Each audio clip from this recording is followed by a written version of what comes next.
What is up, everybody? Welcome back to another episode of the podcast. Whose Mans Is This? We back here with another banger, you feel me? Joined as always with my beautiful black man. Over here got the man's Isaiah, you feel me? Everyone's good, what's good. Right next to him got the man's Jacko. And for this episode, we got some special guests here with us. As always, the beautiful, y'all are also beautiful, man. Yo. Awesome. We got the man's right here, Andre. How you doing, bro? I'm doing well, guys. Doing good. Hey. We got the man's Price, you feel me? Yo. How you doing, bro? Yo. Is that Tupac, bro? This is Ice Cube, Chris. Hey, yo, wait a Hey, bro, I'm minute. kidding, bro. That's a Nah, whose man's is this? Nah, whose man's is that? He was dead ass. I was kidding, bro. So how y'all been, bro? Everybody been good, bro? But I'm good, bro. I'm better than good. Can't complain. Don't got no foolishness. No foolishness going on, bro. I'm chilling. That's good to hear. That's fantastic, I just actually. got home from spring break, so I've been here, and I'm glad you guys asked me to join you. So we're about to have a good time. I'm looking forward to it. That's great that you're here in Nashville, not wilding out in Miami or something. Yeah, I think about to Michigan. I was like, wait, how you all out in I Michigan? don't, nah, bro, Michigan. That's what I'm saying. okay. Miami. I had my Detroit is fun. in Michigan. You can wild out in Michigan. Detroit No, is but not he's a talking good about where city. he's at. I'm talking about like how you gonna have fun in Michigan? Yo, shout out to Berrien Nigga, Springs. Detroit lit. Bro, the Berrien Springs. You know that sounds That like was Radio corny what he Springs, just bro. said. Yes, Detroit man. lit. That's Yeah. corny. That's corny. Yeah. That's wild, bro. All right, y'all. So one of the things that this is something that I've always kind of thought about, and the other day we were actually having a conversation about this the other day.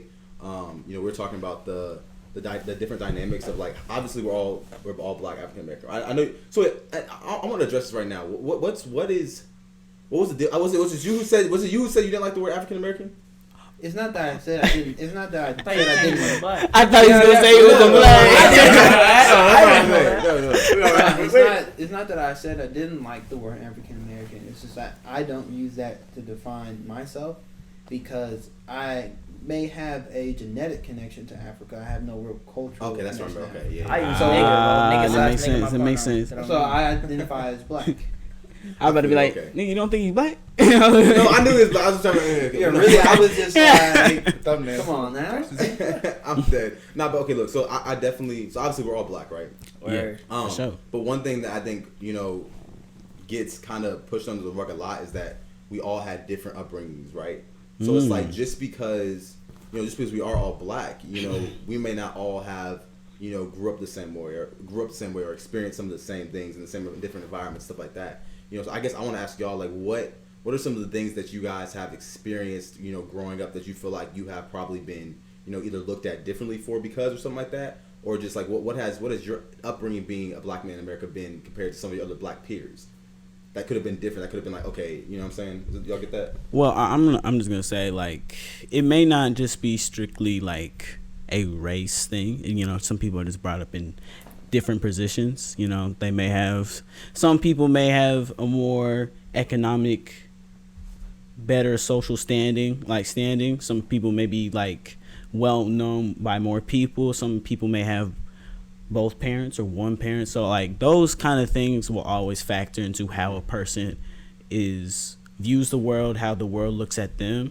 So, you got to think about that. So that's why we, like, specifically this group right here may be different from one another. That's just like the groundwork. But then you can go, like, some people went to different schools. Some people, like, have different hobbies. So then you meet different people through that. So all those things kind of shape a person. I feel that. Yeah. So go ahead. I feel like that's kind of like you talking about like schools and stuff. I kind of feel like that's kind of how I would have a difference. I wasn't brought up in like the same. You guys, some of you guys went like Jenkins and like some of these other schools that are predominantly, but I went to a predominantly white school. And I feel that and I feel like that can change the way that you're brought up. Also like my family, whether because I had kind of like more of a Caribbean, kind of like black, just like culture from my family. So it's like I didn't grow up with like maybe the same views and same looks towards certain groups of people.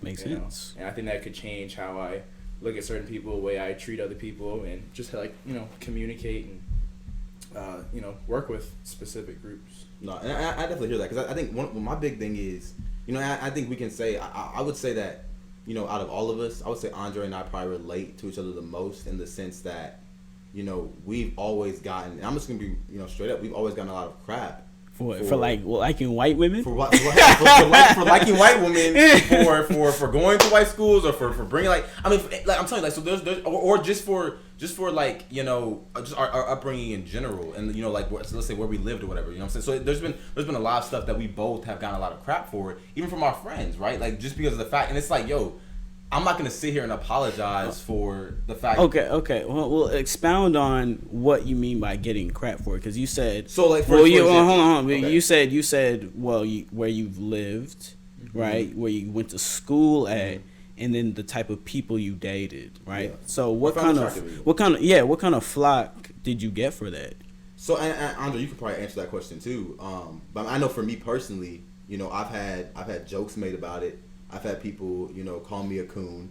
I've had people, you know, say that, you know, you know, you're not actually really black because of all these other, because you like white girls, or because of where your neighborhood you live in and stuff like that. I've gotten hella shit for it.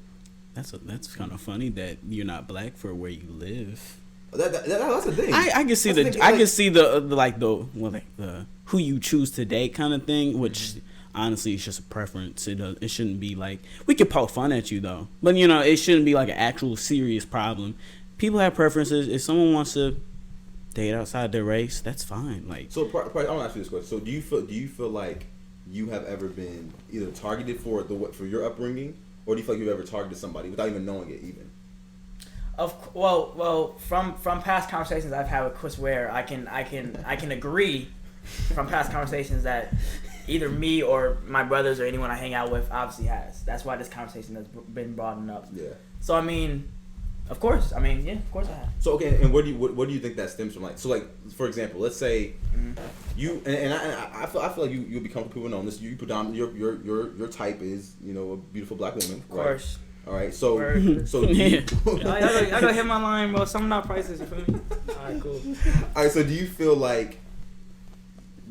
Do you feel like you have looked at other people, like other black men, differently when, you know, you see them dating white girls, or you see them being attracted to white girls, and not necessarily black girls? It's not I don't respect them type thing, but it's really and it's not even a what's wrong with you. It's a and it's I don't want to say you're weird, but it's like a you good? Like, hey, yo, wait a minute. Are you seeing what I'm seeing? Like, I don't get it at all. I don't get it, and I don't have a problem with it. I have no problem. Okay, wait. So who here has talked to or dated a white girl? So, Caleb, you have. Yeah. Okay. You know what? You have. I'm tripping. Yeah. Okay. So, Jackson, I went to the same schools as you. So what is your reason? So what is your reason for never have talked to or dated a white girl?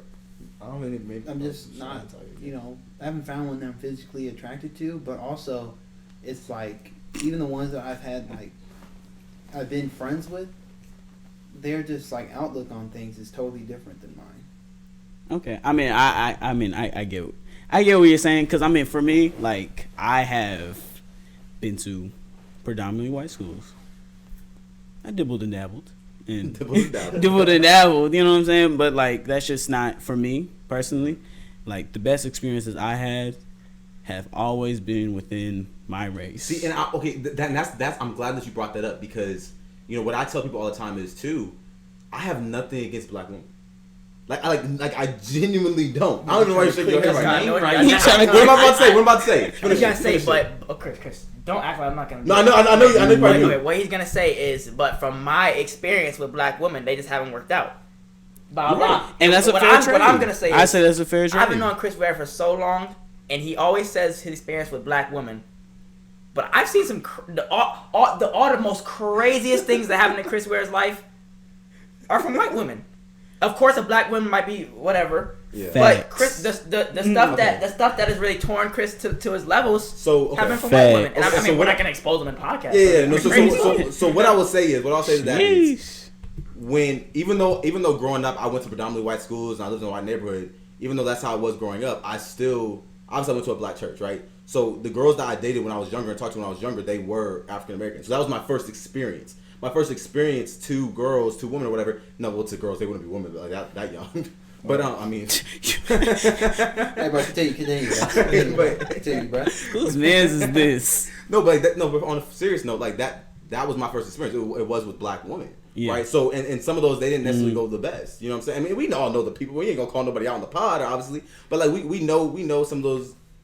Hey, bro, no, we don't even have to go there. We don't. So I mean, my thing is just like, you know, and it's not that they were bad people. It just didn't work out, right? So I think for me, you know, when I was younger, obviously it was kind of my mind was like, okay, yeah, this didn't really go well with like, you know, African American women. So it's kind of like it didn't make me like be like, okay, I never want to date a black girl. So I've dated black girls since then, but it was just one of those things to where I was like, okay, then once I started dabbling, I hate saying dabbling with, you know, Caucasian women, you know what I'm saying? It was kind of just like, okay, like this is, you know, something different. You know what I mean? So now that you experienced both, what mindset are you in? Now that I've experienced both, it really doesn't. I'm it's either 50-50. or. I mean, look, you gotta get the Hispanics in there too. You know, I mean, I'm hey. What's you split up 3? I know 50-50. What if it's 3 things? What's the percentage for that? What's each percentage? 33.3. 33.3. Okay, yeah. So I'm 33.3. You know what I'm saying? Oh, sure. Hey, you know what I'm saying? I love, yeah. I'm gonna say this, right? Because you know, you can have preferences. There's nothing wrong with preferences, right? Like my preference was going to always be black women. Will I say I'm never gonna date a white woman? No. I mean, I could date a white woman, right? But it's not like what I'm looking for or what just automatically just like, boom. You know what I'm saying? But you know, you could end up with anybody. It doesn't matter what their race, as long as like in here matches up. You know, you could find any race attractive, but like the thing that kind of tends to be the problem with preferences, why people are always arguing somebody's preferences, it's because of what's rooted into why you won't date a certain group, right? Okay. So like, oh, I had a bad experience with, say, for example, a white woman, so I'm never gonna date white women, F white women, or something like that, right? Or vice versa. Or you can say like, oh, well, I don't date black women because of how my past experiences, right? Mm-hmm. And that's what gets, you know, maybe that group of person upset when they hear that, oh, you won't date me because if someone did you wrong in the past. That's not fair. Mm-hmm. You're excluding me from a chance with you just because of somebody else's wrongdoings. Yeah. And that's where it gets a little unfair, and that's when people have problems. Yeah, I feel that. Andre, I want you to get a chance to answer Caleb's initial question too. Go ahead and repeat your question for me. Well, I was just saying that. The first thing that you would ask me in regards to like, you know, what I think it wasn't like neighborhood girls. Yeah, like what are the things that you've experienced that like you feel like. So I think the first part was probably, like going to white school. The age where I started like actually like, you know, really thinking about girls, this was when I was in like that early middle school, late middle school stage, and you know I was surrounded by, you know, lots of you know, were the girls that were at my school, and I feel like that's like, you know, kind of where I just started, and I feel as though that's kind of where like my like start when it came to like looking at different girls, you know, of course. And you know, I actually, you know, during high school, like I did date a girl who was black, and you know, and it's like, because then in my situation, like I was saying, is it's not necessarily, you know, the race that I was really plugged into, because I feel like at that point in time, you know, even the way I was raised, it was never like a, you know, you need to focus on this group of people. Right. Yeah. You know what I'm saying? And you know, and also like that girl was also a part of like our friend group and stuff, and like I was around her a lot, so it was a lot easier to like stay in contact. You know, and that's how typically like a common thing how like couples meet is through social groups, people right? like familiarity. Yeah, exactly. That's just like the most common way. So if you hang out with a group of people enough, you might develop attraction for somebody, and then that leads to something, right? So now if you go to a predominantly white school, you're going to develop social groups with somebody that may not look like you. Mm-hmm. And you can still build attraction for them. So I can't knock a person, right, if he's a black male and he ends up dating a white woman if he's in a predominantly white school. Or, so I guess okay, continue. You say, yeah, go ahead. No, I was just gonna say. I mean, I think, and I want to kind of circle back a little bit to like just my first initial point with this was it's not necessarily, yes, the dating aspect and like the, you know, being with white girls, that's a big part in it. That's a lot of the crap I've gotten, but it's still, I feel like, if I'm being 100% honest, I don't think that everybody in the black community really actually understands each other as much as they think they do. Right, because and here's what I say about that. I'd agree. Yeah. Because not everybody, you know, grew up in the same environment, right? Exactly. Not everybody went to the same type of schools. Not everybody had the same type of family upbringing, exactly. Right? That's the big one. So it's kind of just like, and obviously you can say that, but it's everybody in the world. But I'm saying specifically in regards to the black community because, you know, it is supposed to be like a brotherhood, right, and a familyhood. You know what I'm saying? In regards to black, at least I like to think it is. You know what I'm saying? The black community. That's but it's kind of like, there's some things that I've experienced that Price will probably never experience in his life. There's some things that Price has experienced that I'll never experience, right? So it's just a matter of kind of trying to get that common ground of like, okay, I understand it, because I feel like growing up, I really felt like no black person really understood, my upbringing, and it was constant, just like a lot of BS that I got, and it was kind of just like, and obviously I just took it because I was like, oh, ha ha ha, it was about. I mean, that stuff really did bother me though. There'd be nights where I would really be like, I remember nights where I would ask my parents, I'd be like, Mom, Dad, like, am I not black enough? Is something wrong with me? Like why are my friends, making fun of me for this? Why are my friends looking at me like this for this? Whatever. You know what I'm saying? Like, and those are real deep conversations I had with my parents when I was younger. Well, and it's like, want to know what it may be, because typically this is the thing, because this is like an in general thing when it comes to just human beings, right? But when you see somebody that has more than you, or has a better, like, start point, right? If we're all playing a video game and you get to start at level 50 and I'm at level 5, I'm gonna be like, that's not fair.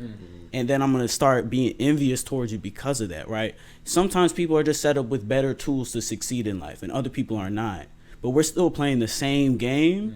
So that shouldn't stop you from succeeding, but what stops most people is the mindset and the envy that they have for somebody else, and they're worried about what somebody else has and not worrying about what they can gain.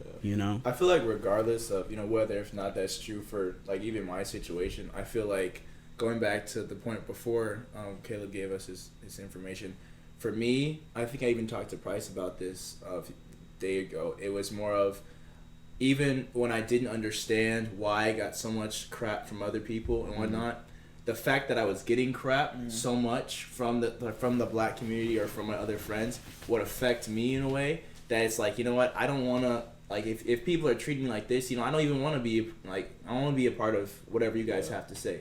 Because if all I get from you is slack and more, judgment and more, you should do this, why don't you do this, you don't, like, what's wrong, why don't you like this group of people, da-da-da-da, that's going to make me not want to be around you even more. I remember when I chose my initial school and, like, I told somebody where I was going, it wasn't, the very, like Oakwood or something like that. And someone's like, oh, you don't like black people?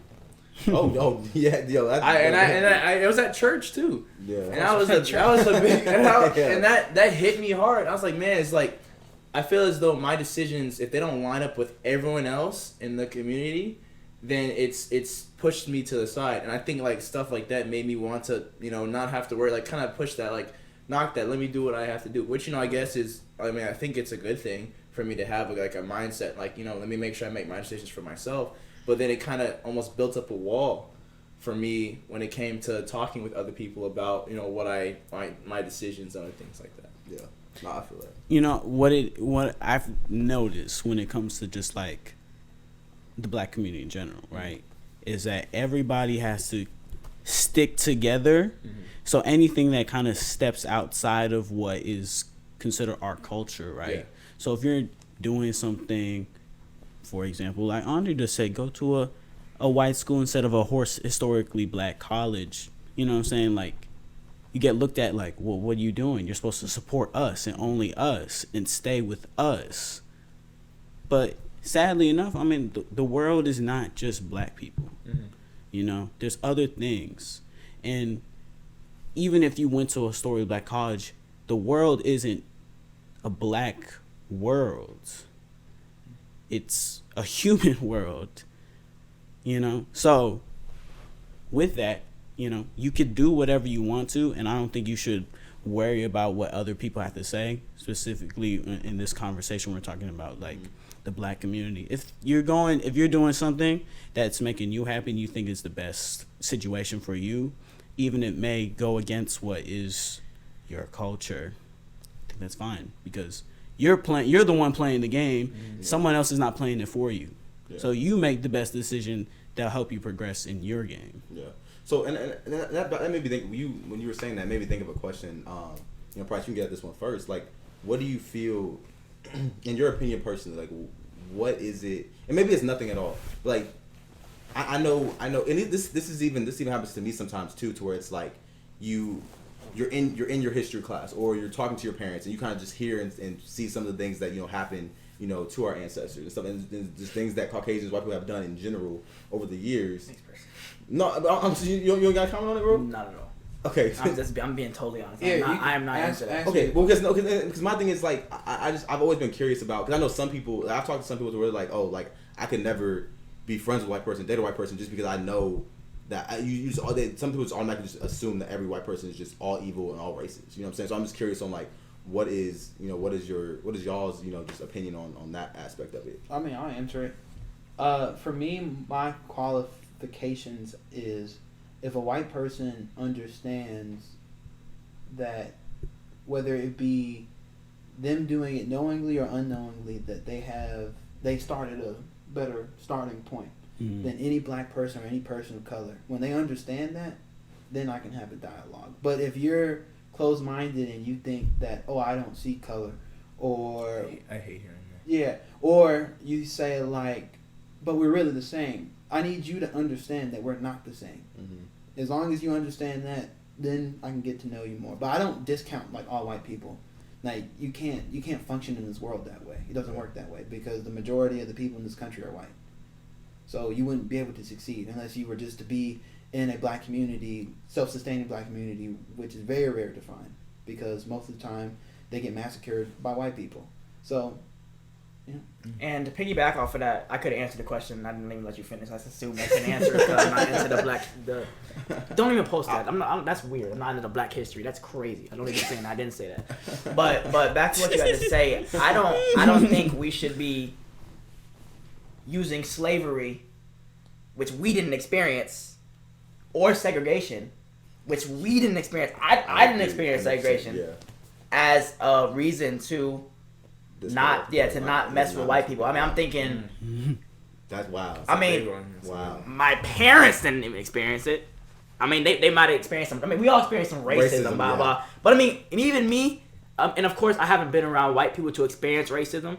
I haven't even really experienced that much racism myself. So it's like I don't have an excuse to say, oh, I can't mess with white people because I haven't experienced. I haven't experienced, so I don't have a valid reason to say that. To play devil's advocate, someone would say, like the whole question that we brought it is maybe that's because of your background, where you came from, right? Mm-hmm. You went to a predominantly black school. Yes. So you have less situations to even run into a white person to experience racism. Of course. Right? Mm-hmm. So someone might say, well, that's because of your background. That's why. But it's a really big thing.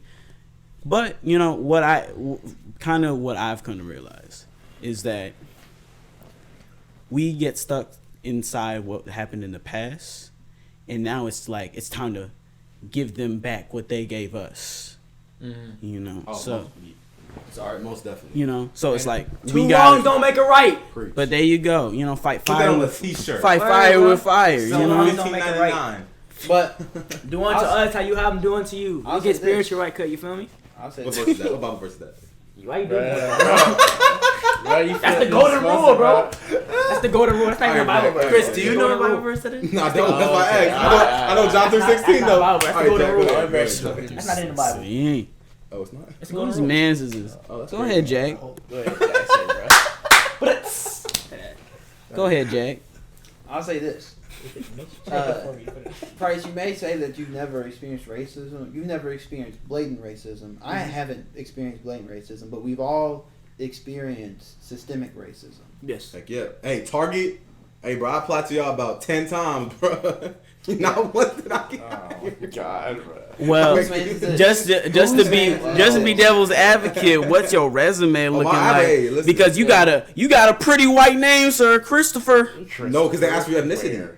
That's another thing. Like, why do y'all like the idea that they ask for ethnicity when you on job applications? It's about. I feel like it's for statistics. No, it's for affirmative action. So essentially, there you go. Big word. Every employer, it's a law. Every employer has to prove that they don't discriminate in the workplace, and that's for schools. That's for everything. So, but what the weird thing about it is that one side of it is that predominantly white people think that just because affirmative action exists, that any black person can just have any job, but you still have to be qualified for the job. But on the flip side, it has to do with quotas and caps. So when you reach your black person, when you reach your Asian identifying, when you reach your Hispanic quota, then you cannot accept any more of that. So it's kind of like a two-headed coin. I never knew that. Where you learning? I didn't know that either. Hey, Smart man. All right, man. Defense. 4.0 guy I right was here. ready. Boy. I was going to bring affirmative action in, You but I went didn't know we had to defense. bring it in. That's good. But I don't remember what exactly you were saying. But yeah, I was saying systemic racism. We've all seen it or felt it, and I mean, it's kind of a weird thing that it's like so embedded in the system that like you could not even know that you feel it. Like I'm pretty sure your parents have, like when they're trying to get a house, when they're with, let's say they're trying to get a loan for a house. That's what the whole 2008 financial crisis was. Essentially, because of redlining, where they section off parts of cities and they put people of certain races in those groups, they also inflate the amount, the loans, the interest on the loans. Mm-hmm, so essentially, you'll get a loan for a certain amount, but every month you're having to pay like way more to pay back the loan than a white person. Man, I'm getting So educated essentially, the banks Letting did you this know on purpose because We used to. when can you shut up? No, I'm kidding. I'm joking. Yeah, I mean, listen, my man. You know, But I was listening. So We essentially, congratulating him. It's like essentially- a pastor preaching. You say amen. You know, feel me? So Right. essentially, this kind of started in the 40s, and then it all kind of came to a stop in 2008 because you just can't you can't just be giving out loans to people and increasing their interest rates knowing that they can't pay it back. So the banks were making money off of it, but it kind of just like created a big like vacuum in the economy, and so then it just collapsed on itself because you had people building a whole bunch of houses, but nobody wanted to buy them because they couldn't afford the interest rates. And so, yeah. on with the bag. Yeah. Bam. That's why probably most of I'll say my parents. That's why like maybe 2009, 2010, a lot of people started buying houses because if you were living in like an apartment or a townhouse in the 2008, 2007 era, you weren't affected by it. And so, I mean, if you had a good job also. So essentially, a lot of black people were allowed to buy houses and, move into different communities. I feel that.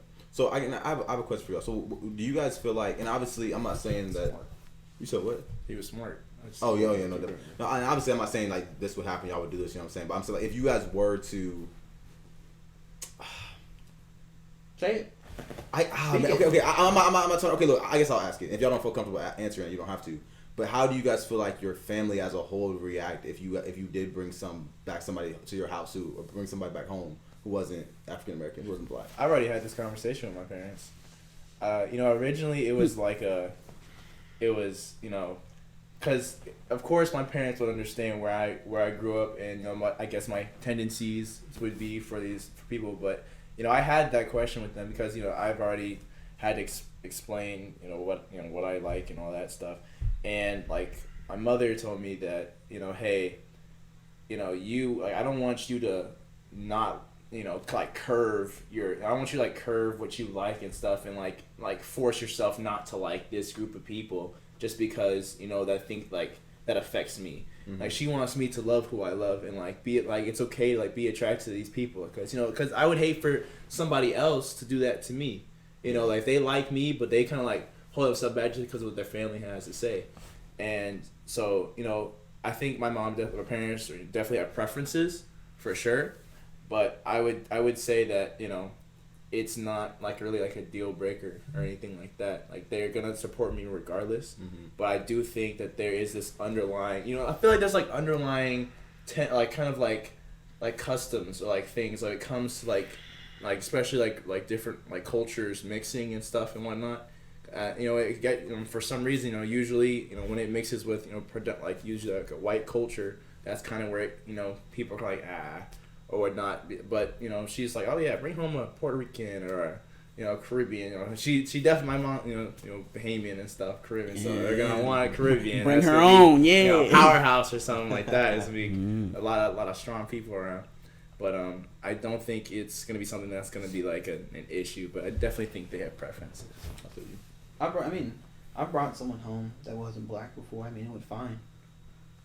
And I mean, my siblings, well, one of my siblings had brought someone home that wasn't, black. And it was, my family just wanted to make them comfortable because they don't want to, make someone feel excluded. Because, I mean, imagine if I was at the other person's, family gathering and I was being excluded for some reason. So, I mean, of course, like you said, every parent has a preference. Yeah. And they would prefer their child to date within their race. But, I mean, in the world that we live in, it's like it's not as closed off by race anymore. It's kind of like everyone is kind of just intermingling. Just a melting pot. Yeah. So, I mean, it went fine. But, I mean, I'm pretty sure everybody has their own experiences. Now, if I did bring someone home that was white, I did not do that. If I brought someone home that was white, it'd be very interesting. But the likelihood of me doing that is very low. So, I feel you. I've never had to have this conversation with my parents. I never will have this conversation with my parents. There's no reason to try to have this conversation with my parents because it will never happen. I don't believe my brothers ever had to. I mean, I'm not really sure. But your brother dabbled in it a little bit. He dabbled in it because you did not have to call him out. Yeah, hey, love you, but you literally just name dropped him. Hey, we gonna flip it out, bro. We good, bro. Probably not. Keep going. But I probably not. Whose man's is this? Pat's gonna be editing this like, bro, what? Now, don't even tell him. Just don't even tell him. Just post it. Yeah. Oh, all right, now we can start again. But I do believe that my parents will try their absolute best to make sure I am loved and that my spouse is loved, if that becomes God's plan, which I hope it does not, but if it does. Look straight in the camera. God's plan. Put that on a t-shirt too. God's plan. All right, Kim, did you have an answer to that one? To that question? I know that my parents have preferences, but like, they not dating my girlfriend. I have a question for you guys. So Chris, where Andre and Caleb had stated that they had grew up at predominantly white schools, and Jackson has stated that me and Jackson have stated that we grew up at predominantly black schools. My question to you is, the way you grew up and how you are living now, when you have kids of your own and a family of your own, will you raise them in a white environment, neighborhood and school, or would you raise them in a predominantly black environment, neighborhood and school? That's a good question. Wow. Let me get on first. That's what I'll say. I think I'm gonna have the same mindset that my dad had, but not the. It can't be the exact same because of the fact that, like, obviously, because my dad's mindset was, okay, he grew up in the mean streets of Chicago, right? So, like, I mean, he was getting his bike stolen, it was ridiculous. It was just bad. So his mindset was, okay, I know I want to be able to give my kids a better upbringing than that. So that's why he worked his butt off. He defied all the odds, and he was able to make it out of Chicago and be successful. So I think for me, obviously, I would want to be able to give my kids some of the same benefits and things that I was able to have growing up. So now, but I will say this though. So yes, I mean, and unfortunately, not all time, not always, but unfortunately, it kind of, when you want to live in that type of environment, that type of place, it is predominantly white, right? We can talk about all the reasons why that shouldn't Unless be you the live case, in whatever. Maryland or Atlanta. Yeah, definitely, especially Atlanta. But I will say this though, I do think that I definitely want to have my kids around other black kids more than I was, because one thing I want them to realize is that, I know for me, and yes, I'm throwing shade at some of these schools, I ain't gonna say the name, but I know for me, some of those schools, I would experience that blatantly open racism type stuff, and I would be like, yo, what is this? You know what I'm saying? So some of that stuff definitely irritates me. So I do want my kids to be able to be in a probably more of a black, environment, growing up around black people who look like them, stuff like that, because you never want your kid to come home and be like, why, kind of some stuff I said, why is this person saying this? Why is this blah, blah, blah, all that sort of stuff. So that's what I was saying that, though. I feel like I'm not going to make my decision based off of the predominance of one group or another. Like I said, like you said about your dad in Chicago, my dad grew up in Detroit. I feel like a lot of people who grew up in areas like that purposefully choose to live in areas that are not like the way they had to grow up in. So, like, where I have to live, it's a quieter place, somewhere nice. And, if there happens to be a specific group of people that just dominate that area, that's what it's going to have to be. Now, I will say, I think it is important that, I feel like for me, I had all that confusion as a kid, trying to understand why I didn't fit into this group or fit into this group, because I kind of felt stuck in the middle, kind of like torn between, the people that I grew up with in school and the people I grew up with in, like, church and, like, other, like, black communities and stuff. I feel as though I feel like there's good parts to both. that I feel like I try to integrate as much as possible, because I don't think I'd want to go, because like just like how my parents, you know, made their decisions and tried to give me the best future, I think I've been kind of blessed with the situation where I've seen the depth of both sides of, you know, two different like cultures, and I feel as though I'd want to be able to integrate that as much as possible. So I don't feel like I could go as far to say that I would want it to be predominantly this or predominantly that, but I do think I think specifically for the black side, I would want my kids to understand more than I did, because I think it you know, living or like being in a black community, I think it's important to understand what that means, you know, and the people around. I feel like I didn't know that as much because it wasn't something that was kind of like told me about, or like I wasn't like educated extremely about this topic. It was kind of like, well, this is where we are, this is how life is, and that's what's gonna have to be. And I don't want my kids to have to go through that confusion. I want them to understand very early on, like, you know, this is the types of potential issues you might have to face if we put you in this specific school. I'm gonna put my kids in the best educational program that's possible, black or white, whatever it has to be.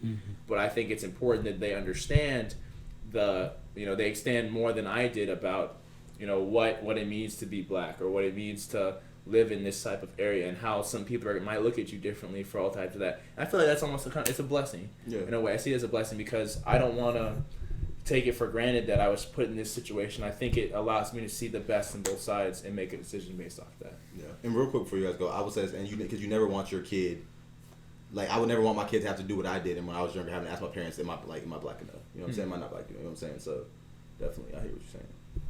Yeah. Oh, you okay. I don't know. I feel like I can't make that decision right now. I know for sure when I have kids, like, wherever I choose to, you know, raise them, I'm gonna, like, for sure look at, like, the school districts. But I'm probably not gonna choose it based off it being black or white. But honestly, I don't want it to just be black and white. I want it to be like, you know, a concoction of stuff. Because that's the kind of high school I went to. Like, their majority was black, then it was Egyptian, then it was white, and then you had mostly Vietnamese. No.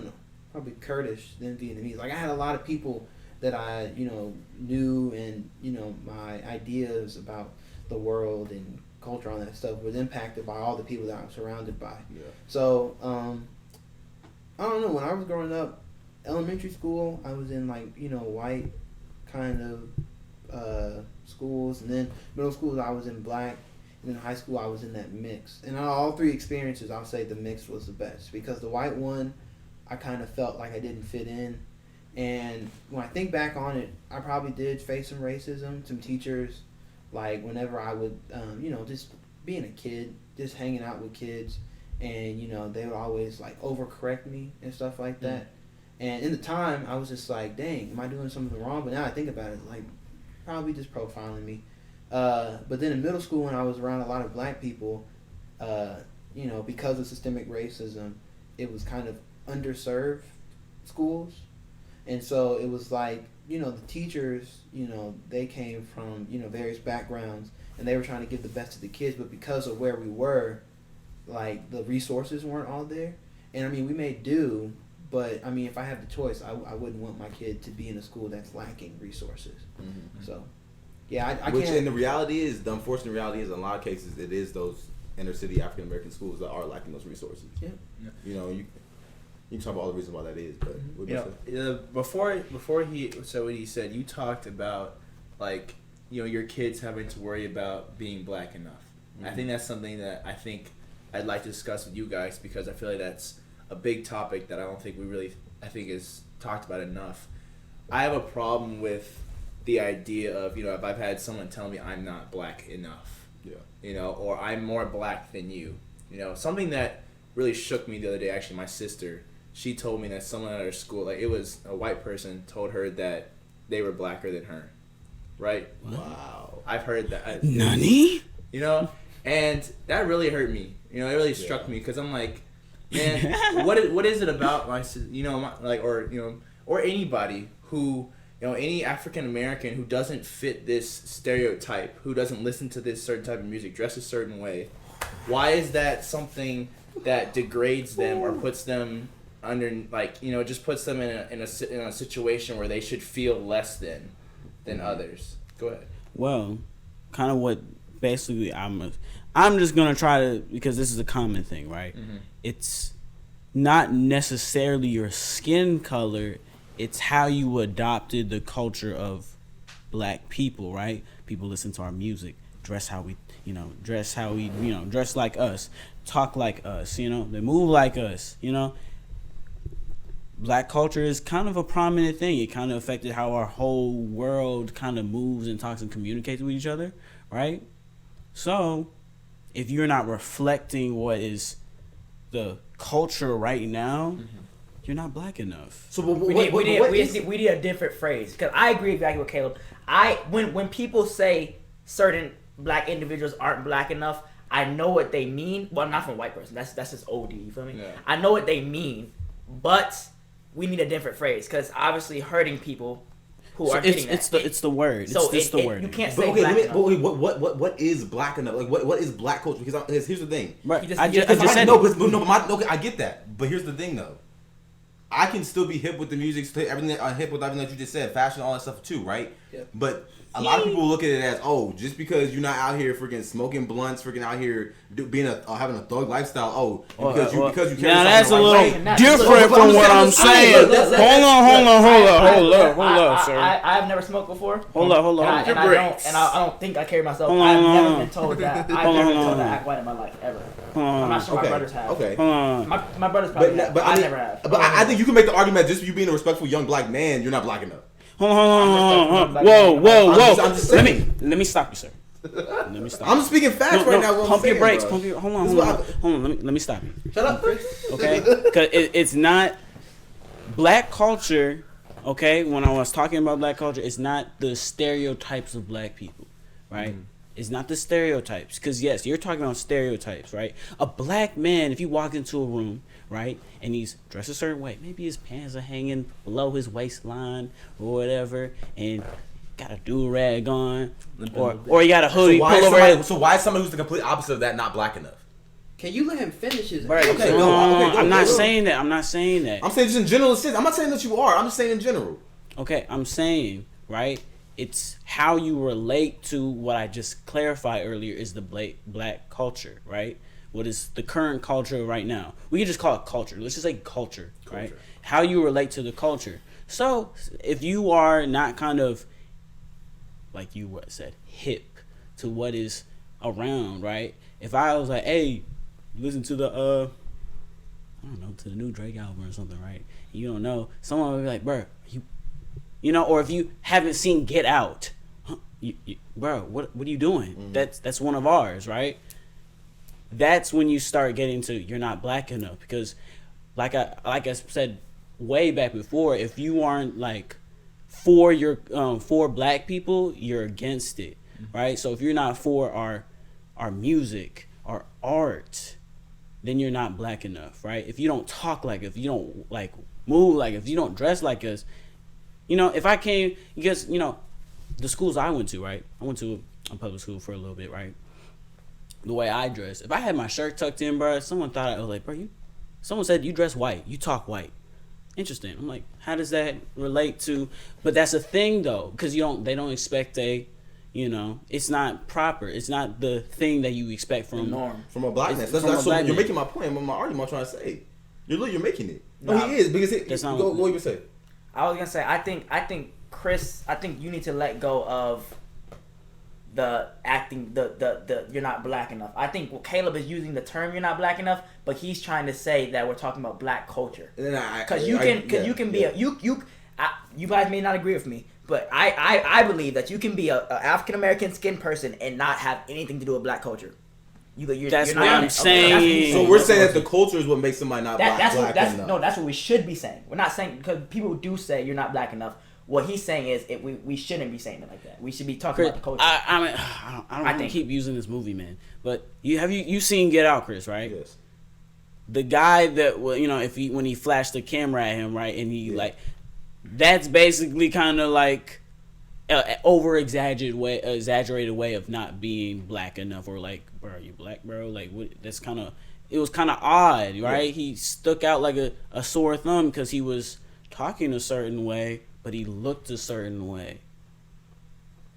That's the point. That's the point I made. So I think what I'm trying to get at is because look with what Andre initially brought up in regards to his sister. My thing is, I'm pretty sure the reason why that person probably said that to her wasn't because it probably was because she carried herself a certain way that was probably more professional, more polite, more whatever. Instead of way, so I'm thinking I'm not looking at that as somebody said that to her because she didn't know all the culture of black. No, I'm almost positive that person said that because they felt like she didn't act like the normal stereotypical black person. That's what I'm trying to get. That's what I'm saying. By a white person. If you were Remember listening to what Caleb said, it was by a white person. What he said was that when people say you are not acting black enough, is because you do not fit the stereotypical form of black people. What Caleb and Price are trying to say is that we should switch it from that. No, and I get that, but I just want to make sure we didn't get away from that initial point. I get that. Go ahead. I'm sorry. You're good. You're good. And don't forget that it was a white person who said that. Yeah. But I'm saying black people say their opinion is valid. But that's the thing, though. But that's the thing, though. When black people so say because you're not hip to the culture, okay, go. I'm sorry. I'm shutting the fuck up. I'm sorry. When black people say it, it's because you are not exhibiting the qualities of our culture. When white people say it's because you're not exhibiting the qualities of a stereotype that they've imposed on us.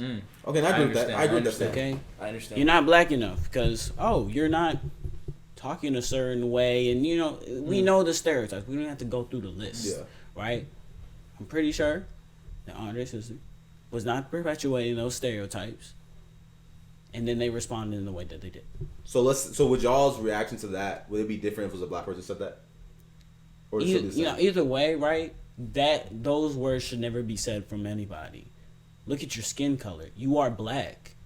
Okay? No matter what you do, you can walk into the store, be dressed any kind of way, right? It might mitigate it just a little bit, right? But any type of way, they're still gonna be like, we might have to keep our eye on them. Uncle Ruckus from Boondocks, full blown coon. He is still black at the end of the day. Because then white people in that show are not messing with that man. There you go. Go ahead. I said I think it's also an environmental thing because if Carlton Banks from Bel Air, Fresh Prince, whatever you want to say, was the one who said that to your sister, I would think of it just as a white person saying it. So it's also. I also think it's an environmental thing of where you grew up. So it's a lot deeper than black and white. I agree with that. So let me ask you this question: at any point, Andre, at any point in your life, do you feel like, let's say nobody said that to you directly, but do you feel like you've been viewed as not black enough? No, I mean by the people who asked me that or people who said that, I would think in their stereotype, and I think I can kind of relegate between the two of you.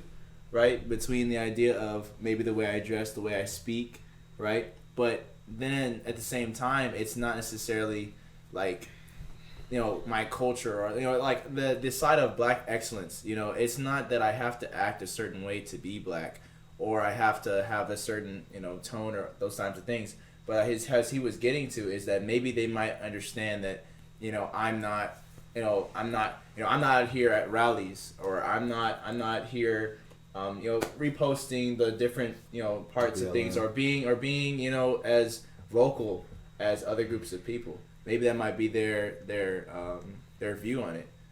I think that's a good way to kind of like answer that.